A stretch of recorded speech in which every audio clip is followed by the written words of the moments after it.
नमस्कार, स्वागत है आप सभी का खास खबर में। मैं हूं आपके साथ Shafni Patnaik. Haryana high power purchase committee की बैठक होने जा रही है, जहां दोपहर 3 बजे हरियाणा निवास में मुख्यमंत्री मनोहर लाल की अध्यक्षता में बैठक होगी। बैठक में सरकारी विभागों की खरीदों पर मुहर लगेगी। वहीं बीजेपी प्रदेश अध्यक्ष ओपी धनखड़ भी बैठक करेंगे। सभी मंडल और मंडल अध्यक्षों के साथ ये बैठक होनी है। बैठक में चुनाव समेत कई मुद्दों पर चर्चा होगी।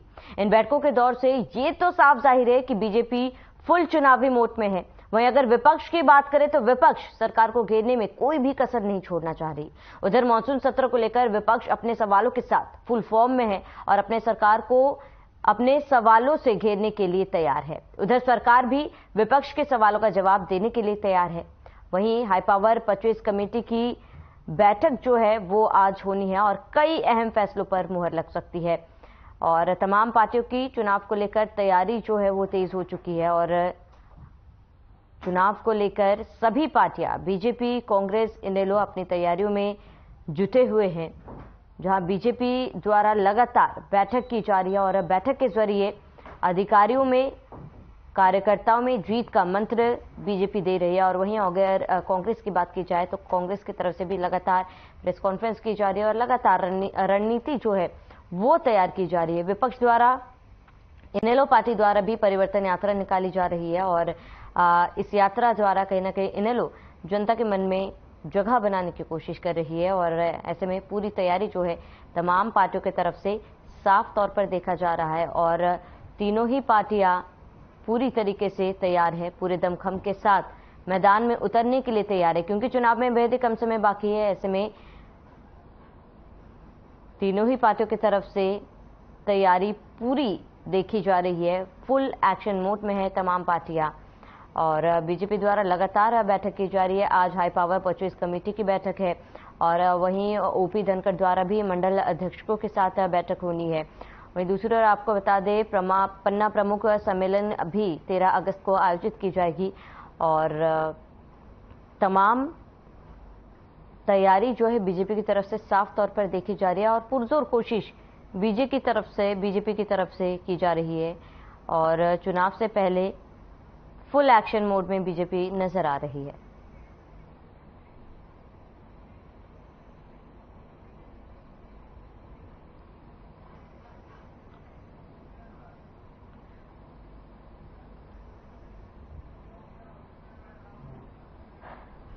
चलिए चर्चा की शुरुआत करते हैं। तमाम मेहमान हमारे साथ जुड़ चुके हैं, उनका परिचय करवा देती हूँ। सत्यव्रत शास्त्री हमारे साथ बीजेपी प्रवक्ता जुड़ चुके हैं, बजरंग दासकर कांग्रेस प्रवक्ता हमारे साथ जुड़ चुके हैं, ओमकार सिंह इनेलो प्रवक्ता हमारे साथ जुड़ चुके हैं। आप सभी मेहमानों का बहुत बहुत स्वागत है। सबसे पहले सत्यव्रत शास्त्री जी, क्योंकि हाई पावर परचेज कमेटी की बैठक है और ऐसे में इस बैठक का मुख्य उद्देश्य क्या होगा और क्या कुछ अहम फैसले आज इस बैठक में ली जा सकती है?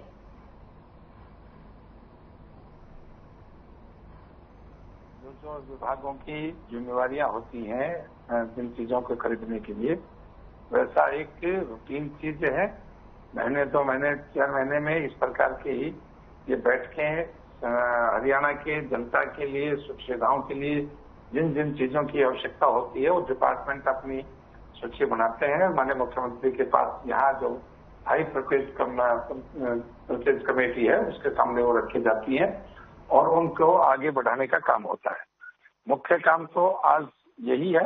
बाकी क्योंकि चुनाव नजदीक है, लोकसभा का चुनाव बिल्कुल साल के अंदर आ गया है और इस सबकी तैयारी के लिए प्रशासन, सरकार उन सब चीजों को जनता के सामने रखना चाहती है कि जो हमने वादा किया, जिस प्रकार से काम को बढ़ाने के लिए सबका साथ सबका विकास, भ्रष्टाचार मुक्त प्रशासन देने का जो वादा नरेंद्र मोदी जी का था, उसको लेकर आगे बढ़ रहे हैं। ठीक है सत्यव्रत शास्त्री जी, लौटेंगे आपके पास। बजरंग दासकर जी, क्योंकि लगातार बीजेपी द्वारा बैठकों का दौर जो है वो जारी है, अगर कांग्रेस की तैयारी की बात की जाए तो कांग्रेस कितनी तैयार है और ये जो बैठकें जो है बीजेपी द्वारा की जा रही है उस पर आपका क्या रिएक्शन है? देखिए मैडम जी, हर पार्टी को अपना मीटिंग करने का, जलसे जुलूस करने का अधिकार है। हर एक पार्टी हरियाणा में लगी हुई है। जहां तक कि जो कांग्रेस पार्टी का सवाल है, कांग्रेस पार्टी ने जन जागरण अभियान चलाया हुआ है। घर घर हमारे कांग्रेस के नेता व कार्यकर्ता जनता के बीच घर घर जा रहे हैं और 3 कार्यक्रम हमने साथ में और चलाए। विपक्ष आपके दरबार कार्यक्रम 8 लोकसभा में कर चुके हैं। 9वां कार्यक्रम 20 अगस्त को हिसार के अंदर है और हाथ से हाथ जोड़ो कार्यक्रम हरियाणा नहीं पूरे देश के अंदर चल रहा है।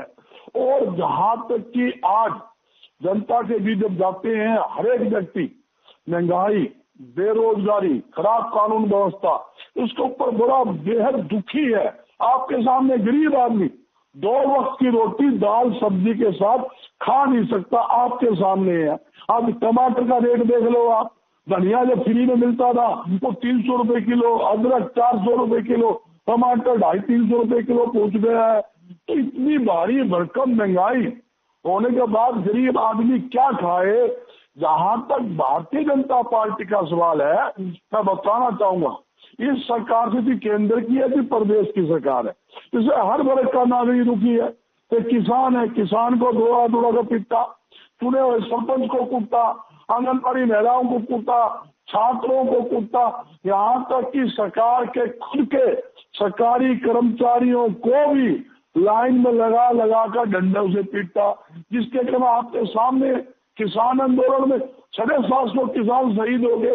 तो मैडम जी, जिनके साथ जिनके कमर पर लाठी लगी है, जिनके सर पर लाठी लगी है, जिनके घर से लोग चले गए, 750 किसान शहीद हो गए, सैकड़ों किसान जो आज भी युवा जेल में है, तो वो भारतीय जनता पार्टी को वोट देगा क्या?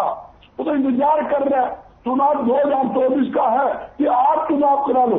कांग्रेस पार्टी पूरी तरह से मैदान में तैयार है, लोकसभा में भी और विधानसभा में। और मैं दावे के साथ कहता हूँ, जनता का मन बन चुका है, जनता का आशीर्वाद कांग्रेस पार्टी के सर के ऊपर आ चुका है और भारी बहुमत से हरियाणा में कांग्रेस पार्टी सरकार बनाएगी।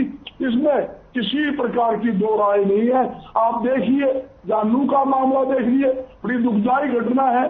7 व्यक्ति मर गए, 2 पुलिस के जवान मर गए, 5 व्यक्ति मर गए, करोड़ों अरबों रुपए का नुकसान आपके सामने होगा।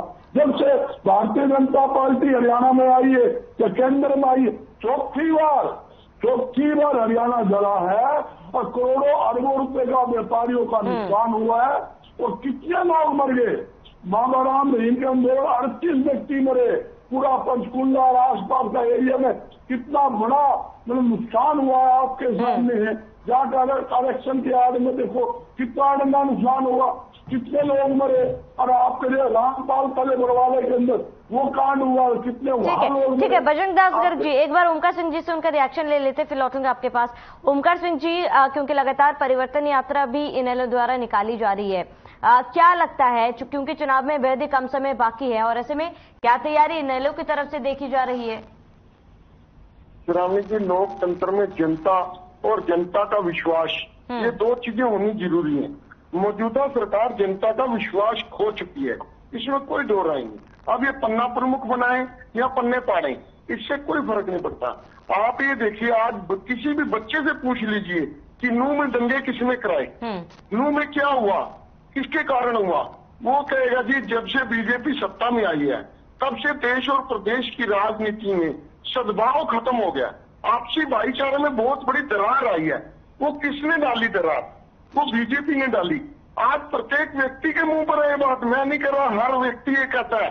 आज ये देखिए कौन सा वर्ग समाज का सुखी है, प्रत्येक वर्ग दुखी है, परेशान है, हताश है, और प्रत्येक वर्ग बारी बारी धरने पर और लाठीचार्ज सहन कर चुका है। आज क्लर्क हड़ताल पर है। पिछले महीने की 5 तारीख से क्लर्क मांग कर रहे हैं कि हमारा वेतन 34,500 रुपए कर दीजिए, क्योंकि हमारे समकक्ष कार्य करने वाले 34,500 रुपए वेतन ले रहे हैं। लेकिन सरकार कुछ भी सुनने को तैयार नहीं है। सरकार है सिर्फ प्रयोग कर रही है। परिवार पहचान पत्र हो, प्रॉपर्टी आईडी हो, महंगाई, बेरोजगारी, भ्रष्टाचार, अपराध, इनमें तो हरियाणा नंबर 1 पहुंचा दिया इन्होंने। और पेपर लीक मामले में एकमात्र हरियाणा ऐसा राज्य है जहां पे सबसे ज्यादा पेपर लीक हुए। अब तो पेपर लीक का एक और तरीका इन्होंने निकाल लिया, कॉपी पेस्ट। अभी कॉपी पेस्ट करके इन्होंने 56 नंबर और 57 नंबर एग्जाम में 41 प्रश्न एक जैसे आए।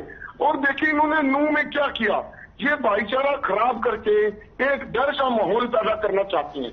इन्होंने तकरीबन 753 मकान और दुकानें बिना किसी नोटिस के, बिना किसी जांच के गिरा दिए बुलडोजर चला के, और नाम क्या लिया, ताऊ का बुलडोजर। तो उस पे हाई कोर्ट ने स्वयं संज्ञान लेके उस बुलडोजर को रोका। आप देखिए, उच्च न्यायालय ने उस कार्यवाही को रोका। इसका मतलब कहीं ना कहीं वो कार्यवाही गलत थी। कहीं ना कहीं बीजेपी सत्ता में रहकर डर का माहौल पैदा करना चाहती है एक विशेष वर्ग के प्रति, विशेष धर्म के प्रति। ठीक है ओमकार सिंह जी, इसका जवाब बिल्कुल सत्यव्रत शास्त्री से लेंगे, लेकिन मेरा सवाल ये था कि इनेलो की फिलहाल क्या तैयारी जो है देखी जा रही है, इस वक्त इनेलो कितनी तैयार है? इनेलो जब से 24 फरवरी से परिवर्तन पद यात्रा चौधरी बच्चन चौटाला जी ने शुरू करी है, 4200 किलोमीटर की यात्रा है, तकरीबन 3400 किलोमीटर हम तय कर चुके हैं। इस यात्रा में जो की गई घोषणाएं हैं, प्रत्येक परिवार को एक गैस सिलेंडर और 1100 रुपए प्रति माह प्रत्येक गृहिणी को फ्री दिया जाएगा। 21,000 रुपए बेरोजगारी भत्ता, यहाँ प्रत्येक परिवार में से एक रोजगार दिया जाएगा। बुढ़ापा पेंशन जो इन्होंने काट दी वो सूद समेत 7500 रुपए महीना करके वापिस की जाएगी। इन घोषणाओं से ओपीएस पेंशन लागू की जाएगी। इन घोषणाओं से बीजेपी और कांग्रेस ये दोनों ही बुखलाए। उस दिन के बाद से सत्ता में रहने का चाव रखने के लिए एसी कमरों से बाहर आए। उस दिन से पहले ये एसी कमरों में बैठे थे, कोई सड़क पर आंदोलन नहीं कर रहा था। और परिवर्तन पद यात्रा के साथ जैसे गांव के गांव जुड़ रहे हैं, उससे एक बात स्पष्ट है कि हरियाणा इस बार बदलाव मांगता है और इनेलो को मांगता है। ठीक है ओमकार सिंह जी, लौटेंगे आपके पास। सत्यव्रत शास्त्री जी, जहां पर विपक्षियों को सुना आपने, कई आरोप सरकार पर लगा रहे, कई सवाल भी खड़े किए हैं, आपका जवाब इस पर? देखिए श्रावणी जी, जब सत्ता पक्ष विकास के कामों को आगे बढ़ाता है, विशेषकर भारतीय जनता पार्टी के नारे में और काम में कोई अंतर नहीं। सर्वाधिक समय कांग्रेस ने इस देश पर राज्य किया और अनेक बार इस प्रकार के नारे, लुभावने नारे देकर वो सत्ता में आए, लेकिन नारे के बाद उससे आगे कुछ नहीं है। इस देश के अंदर पहला प्रधानमंत्री नरेंद्र मोदी के रूप में देखा, जिसने जो कहा उसको करते और उसका परिणाम देखते लोगों ने देखा। एक ही चुनाव के एक इस नारे को एक ही 5 साल के कार्यकाल में उनको पूरा होता देखा, दूसरे कार्यकाल में दूसरे काम पूरे होते देखे। और अब जनता चाह रही है कि जो कहते हैं वो करते हैं, जो करते हैं वही कहते हैं। ये बात केवल और केवल भारतीय जनता पार्टी की सरकार के अंदर होती है। अब इन सबको ये लगता है कि वर्षों से, मैं तो कहूंगा कि एक वर्ग इस देश के अंदर हजारों सालों से गुलामी, प्रताड़ित, उपेक्षा और अप्रासंगिक बना दिया गया था। जिन पहले गुलामी के दौरान लोगों ने योजना लगी कि जब देश के साथ गड़बड़ करने वाले लोग जाने वाले हैं, तो उन्होंने अपने अनुवंशिक रूप से काम करने वाले कांग्रेस का गठन किया। और कांग्रेस ने भी वही काम किया जो पिछले राज के अंदर हो रहा था। एक वर्ग विशेष को प्रोत्साहन और एक वर्ग विशेष के प्रति उदासीन रवैये के कारण से अब पिछले कुछ समय से जब उनको लगा है इस देश के बहुसंख्यक समाज को कि वास्तव में देश की जो पहचान थी, देश जिसके लिए जाना जाता था, देश के ऋषि मुनियों ने, त्यागी तपस्वियों ने, साधु संतों ने जिन चीजों को लाखों सालों में स्थापित किया था, वो चंद सैकड़ों सालों की गुलामी के कारण से कांग्रेस के प्रताड़ना और उपेक्षा और प्रासंगिक करने के कारण से जो खत्म हो गया था, आज उन सब चीजों पर काम हो रहा है। चाहे गरीब किसान मजदूर की बात हो, कि आस्था केंद्रों पर बात हो, तो इस देश की मूल जो सैद्धांतिक मान्यताएं थी उनके ऊपर काम करने का बात है। वास्तव में देश के अंदर यदि काम होने लगे तो 2014 के बाद होने लगे। उससे पहले तो चंद परिवारों और चंद लोगों के लिए होता था। मोदी जी के इस प्रकार के व्यक्तित्व को केवल भारतीय जनता पार्टी का और भारत के अंदर नहीं कहते, इन बातों को लेकर दुनिया के तमाम देशों में चर्चा होती है। आश्चर्य जब होता है जब एक प्रधानमंत्री भारत के प्रधानमंत्री के पैर छूने को विवश होता है, उसको बोस बोलते हैं। वो केवल उनके लिए क्यों, भारत का कोई व्यक्ति, भारतीय जनता पार्टी का कोई व्यक्ति, उसका कार्यकर्ता, उसका नेता, उसका मंत्री, विधायक, सांसद तो कह सकता है, तो सोचा कि ये अपने प्रशंसा के लिए कर रहे हैं। लेकिन दुनिया के तमाम देशों में जब जाते हैं तब वहां इस प्रकार का आचरण होता। तो सोचिए कि इस देश को कहां से कहां लेकर आए हैं। भारतीय जनता पार्टी सदा नेशन द फर्स्ट, देश प्रथम इस विषय के ऊपर काम करता आया है। बाकी पार्टियां केवल अपने परिवार के लिए, अपने नेताओं के लिए, और बच जाता है तो अपने जो इनके राजनीतिक पॉलिटिकल लोग होते हैं उनके लिए, और उसके बाद उनके वर्कर के लिए। इनका एक स्टैंडर्ड है। भारतीय जनता पार्टी पहले अपने देश के लिए काम करती है। ठीक है। और फिर आर्थिक मोर्चे की बात हो, आज भारत 14 से पहले स्वामी जी देश को सबसे निम्न स्तर के देशों में थी। आर्थिक, सामाजिक, राजनीतिक किसी प्रकार की व्यवस्था हो, आज दुनिया के अंदर भी बड़े काम हो रहे हैं। उन बड़े कामों में जब दुनिया का बड़ा काम कहा, उससे पहले अमेरिका, इंग्लैंड, जर्मनी, जापान, इसका नाम आता था। आज यदि दुनिया के बड़े कामों का नाम आता है तो दुनिया में सबसे ऊंचा रेल पुल का है, दुनिया में सबसे बड़ा टनल कहाँ है, आज सबसे बड़ा सौर ऊर्जा का केंद्र कहाँ है, ये सब दुनिया की सबसे बड़ी मूर्ति कहाँ है, ठीक है, भारत का नाम आता है। दुनिया में सबसे ज्यादा कम करप्शन सीधे लोगों के खातों में पैसे। ठीक है सत्यव्रत जी, लौटेंगे आपके पास। जरा बजरंग दास गर्ग जी से मेरा सवाल है, लौटेंगे आपके पास सत्यव्रत जी। बजरंग दास गर्ग जी, आप कुछ कहना चाह रहे हैं? इसके साथ ही कांग्रेस के लिए मेरा ये सवाल है, अभी भी कांग्रेस के संगठन को लेकर कई सवाल जो है वो उठ रहे हैं। कांग्रेस का संगठन फिलहाल कितना मजबूत है, या फिर जो सवाल उठ रहे हैं वो सही है? देखिए, जहां तक हमारे राज का सवाल है, 2005 से लेकर 2014 तक कांग्रेस पार्टी का रहा। हमने जो वायदे किए उससे ज्यादा काम हमने किए। 20 रुपए किलो दाल राशन डिपो के माध्यम से देने का काम किया। 100 गज के मुफ्त प्लाट 3,82,000 गरीब लोगों को देने का काम किया। घरों के अंदर पाइपलाइन फ्री बिछाई, टुकटी साथ में लगाई, ऊपर पीने के पानी की टंकी 200 लीटर की वो फ्री में हमने देना का काम किया। 2 रुपए किलो गेहूं, 3 रुपए किलो चावल देने का काम किया। अगर मोदी साहब ने घोषणा की थी 2014 के अंदर हमारी सरकार आने पर 2 करोड़ युवाओं को 22 साल नौकरी दूंगा, बताओ कहाँ नौकरी मिली? वायदा किया था 35 रुपए लीटर पेट्रोल डीजल देंगे, वो 100 पार कर दिया। ये भी कहा था कि 400 रुपए रसोई गैस बहुत ज्यादा है, 250 रुपए कर देंगे, आज वो गया 1150 रुपए पार कर दिया। ये तो इनका सिस्टम है। इन्होंने क्या किया? इन्होंने क्या किया? हमने परिवार पिछाण पत्र की आड़ के अंदर लाखों बुजुर्गों की पेंशन काट दी। तो जिंदा लोग है, जिंदा बुजुर्ग लोग थे, ताई ताऊ थे, उनकी पेंशन काट दी। वो जिंदा लोग सड़कों में घूम रहे हैं, बरात निकाल रहे हैं, हम जिंदे हैं, हमारी क्यों काट दी?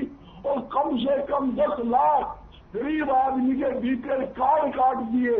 ये तो जो गरीबों का मुंह का निवास छोड़ने जा रही है। तो वो सरकार है, बड़े बड़े लोगों को तो दे रही है। जो कांग्रेस पार्टी ने देश के लिए किया, देश के लिए सरकारी प्रॉपर्टियां बनाई, उनको बेच रहे हैं। किसको बेच रहे हैं? बड़े बड़े कंपनी वालों को, बड़े बड़े एम्पायर को। उनके करोड़ों अरबों रुपए कर्जे माफ कर दिए। गरीब आदमी सड़कों के ऊपर फिर रहा है, ना उनको कर्जा मिल रहा है, ना उनको मुआवजा मिल रहा है, ना उनको आर्थिक सहायता मिल रही है। किसान आज भी आप देखो पूरे हरियाणा के अंदर अपना मुआवजा लेने के लिए, यहाँ तक कि कपास का मुआवजा लेने के लिए धरना प्रदर्शन कर रहे हैं, कि खेतों में पानी के लिए धरना प्रदर्शन कर रहे हैं। सरकार को सुनाई नहीं कर रही। आपके सामने हर वर्ग का नागरिक सड़कों के ऊपर इस सरकार के खिलाफ खड़ा है। और ठीक है बजरंग दास गर्ग जी, देखिए सरकार के ऊपर आपने तमाम आरोप लगाए हैं, चलिए मान लेते हैं आपने जो भी आरोप लगाए, सवाल खड़े किए, ये सत्यव्रत शास्त्री से इसका जवाब लेंगे। लेकिन लगातार मेरा ये सवाल था कि कांग्रेस के संगठन के ऊपर तो सवाल खड़े हो ही रहे हैं, लेकिन कांग्रेस में आंतरिक कला की बात भी बार बार सामने आ रही है। इसके साथ ही क्योंकि जो कार्यकर्ता है, जो वरिष्ठ नेता है, वो भी कई बार पब्लिक प्लेटफॉर्म पर आकर ऐसे बयान देते जहां पर ये सवाल जो उठ रहे हैं वो लाजमी है कि कांग्रेस में सब कुछ ठीक नहीं। क्या इसी के साथ कांग्रेस चुनाव जीत पाएगी? मजबूत कांग्रेस का संगठन बहुत मजबूत है। देश की मोदी हमारी बन चुकी है, पीसीसी की हमारे डेलीगेट बन चुके हैं, कितने वो कंप्लीट हो चुकी है। महिला संगठन बन चुका है, युवा का संगठन बन चुका है, छात्रों का संगठन बन चुका है। जिले के जितने हमारे प्रभारी थे और यहाँ तक कि कन्वीनर थे वो बन चुके हैं। ब्लॉक के कन्वीनर प्रभारी बन चुके हैं। आज से हाल 2 कार्यक्रम के शोधक बन चुके हैं। सिर्फ एक लिस्ट आनी बाकी है, तो जिला प्रधान की और ब्लॉक प्रधान की। वो 10 तारीख, अगले महीने की 10 तारीख से पहले आ जाएगी। 2 दिन पहले राहुल गांधी जी ने वहाँ कुछ नेताओं को वहाँ दिल्ली में बुलाया था, उसमें मैं भी गया हुआ था, मुझे भी बुलाया हुआ था। स्पष्ट तौर पर राहुल जी ने आदेश दिया 10 तारीख से पहले एक जो लिस्ट बाकी है वो भी जारी कर दी जाए, और वो भी जल्दी से जल्दी 10 तारीख मैंने डेडलाइन दी है। जो राहुल जी ने डेडलाइन मीटिंग के अंदर दी थी वही मैं बताना जा रहा हूँ। 10 तारीख से पहले अगली 10 तारीख से पहले पूरा कांग्रेस पार्टी का जो जिला के और ब्लॉक के प्रधान हमारे लिस्ट आनी बाकी है वो बन जाएगी, और कांग्रेस पार्टी पूरी मजबूती से जनता के बीच खड़ी है। जनता की लड़ाई सड़कों पर, लोकसभा में, राज्यसभा में, विधानसभा में लड़ रही है, लड़ेगी, और जनता के हित के लिए। ठीक है बजरंग दास गर्ग जी, लौटे आपके पास। जरा ओमकार सिंह जी से मेरा सवाल है। ओमकार सिंह जी, ठीक है, चलिए बीजेपी की बात हमने कर ली है। आपको क्या लगता है कांग्रेस आने वाले चुनाव में आपके लिए या फिर इनेलो के लिए कितनी बड़ी चुनौती बन सकती है?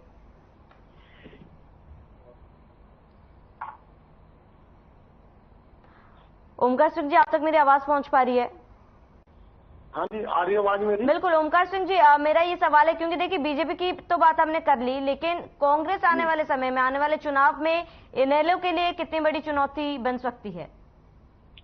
देखिए, लोकतंत्र में जनता सुप्रीम होती है। जो पार्टी जनता के बीच में जाएगी वही सत्ता हासिल करेगी। और पिछले 1 साल से ज्यादा समय से हम सड़कों पर हैं। 24 फरवरी से तो यात्रा निकल रही है। मैं नहीं मानता कांग्रेस को चुनौती बन पाएगी, क्योंकि इनकी अंतरकलह है जो, वो अंतरकलह इनको नुकसान पहुंचाएगी बहुत ज्यादा। और आखिरी टाइम में देखना, इनके बड़े बड़े नेता वो ही अलग हो जाएंगे कांग्रेस से। लेकिन बीजेपी के बारे में एक बात जरूर कहना चाहूंगा, ये जुमले और जमेलों की सरकार है, ये हड़तालों और आंदोलनों की सरकार है। मेरे भाई कह रहे थे हमने सारी जो भी बात करी वो पूरी करी। इन्होंने जितने जुमले दिए एक भी जुमला पूरा नहीं उतरा।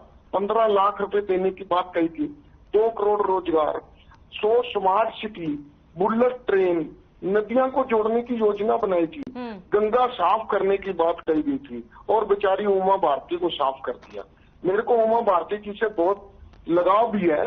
वो ये उन्होंने कहा था, उमा भारती जी ने, अगर मैं गंगा साफ नहीं कर पाई तो मैं खुद पद छोड़ दूंगी, और उन्होंने छोड़ भी दिया।